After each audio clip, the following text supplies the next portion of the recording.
Bismillah ar-Rahman ar-Rahim. Assalamu alaikum wa rahmatullahi ta'ala wa barakatuh. When we look to buy products or get a service, we often search for the best that we can get. We ask for recommendations, read reviews, search different sites or shops, etc. Naturally, we want to achieve the best that we can in life in all its aspects, including what we buy or use.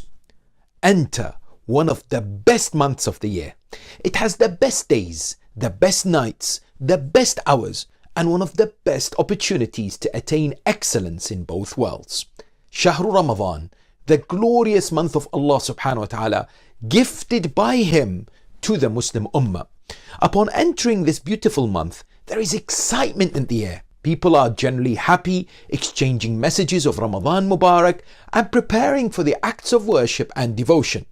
Yet there should also be the determination to make this the best Ramadan we've had so far in our lives, as it could be our last Ramadan.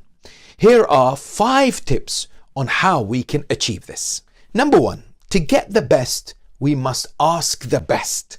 The Holy Prophet Muhammad sallallahu alaihi wasallam was asked by Imam Ali alayhi salam on the best deed we can do this month. Famously, the answer was al-wara' min maharimillah, to stay away and protect ourselves from that which God has forbidden. We all know our weaknesses and what we need to work on. If we don't, we should introspect or even ask others. This month is about positive change, and the best way to do this is to stop doing that which displeases the Almighty subhanahu wa ta'ala. It could be missing daily prayers or listening to haram music or using profanity in speech, or haram relationships or forbidden transactions, for example. Sometimes certain habits have taken over our lives. We are habitual beings. We do things repeatedly. The glorious month of Ramadan is a chance to look at these habits and seek better means to change our ways. Allah subhanahu wa ta'ala will definitely help us. We need to start the ball rolling and try. Make a list if necessary, or just focus on 1 or 2 things and keep reminders on how to improve throughout the holy month. Number 2, the best book is the Holy Quran. The best way to speak to God is dua. The month of Ramadan is the month of the Quran and supplications. The potential for these two in this month is tremendous and enormous. It can get overwhelming sometimes, however, when we're told, make sure you recite this and that. Recitation of the Holy Quran has magnificent rewards in the month of Ramadan.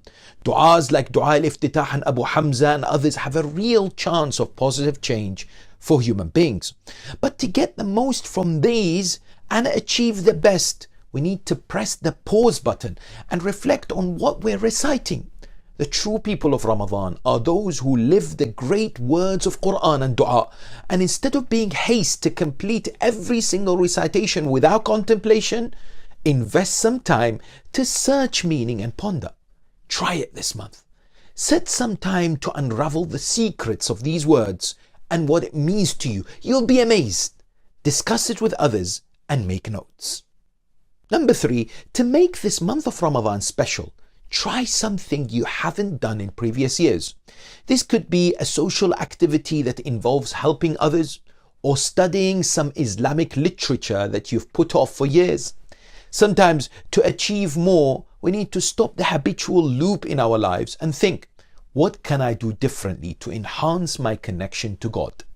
Discuss this with family and friends and maybe work together with others. Ultimately, work and deeds we do in this glorious month are multiplied. And remember, it's the month to set us on our way for the rest of the year and the training ground to make us better going forward. Number 4, one of the biggest obstacles in our lives to achieve the best is sins and disobedience of God. It's the succumbing to temptations and desires and whims. This is the month of strengthening willpower and self-control.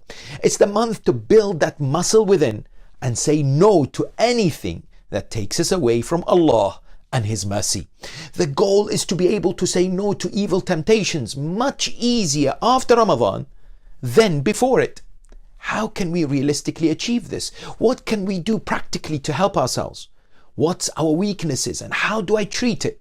Maybe it's time to research willpower strengthening techniques and make a practical plan to implement them in our lives. Finally, number 5, it's easy as human beings to be negative, despondent, and think it's too late for us. The month of Ramadan is the month of hope and positivity. The fact that we're God's special guests and invited to his spectacular feast and banquet should inspire and motivate us. His mercy encompasses us all, and we must not let shaitan despair us. In an inspirational hadith, it's reported that Prophet Muhammad sallallahu alaihi wasallam famously stated, "Any believer who fasts in Ramadan purely for the sake of Allah will attain 7 things. Number 1, any haram will melt in their body. Number 2, they will not be distant from God's mercy. Number 3, they will help in the forgiveness of the error of Prophet Adam. Number 4, Allah will lessen the pain of death for them. Number 5, they will be protected from hunger and thirst of the day of Qiyamah. Number 6, Allah will make them immune from hell. And number 7, Allah will grant them the beauties of paradise." Another hadith says, if a fasting person sees people eating, their limbs and their body parts will glorify Allah, and the angels will send salutations upon him or her. All this and much more should motivate us to work towards establishing a Ramadan atmosphere at home, where the family recognizes it's a special time of the year. For instance, play the adhan daily at home, recite du'as at iftar time, have iftar together, and discuss important events relating to this month, such as Laylatul Qadr or the birth or martyrdom of the Ahl al-Bayt alayhum as-salam. May Allah subhanahu wa ta'ala make this the best holy month of Ramadan for each and every one of you, and indeed accept our deeds.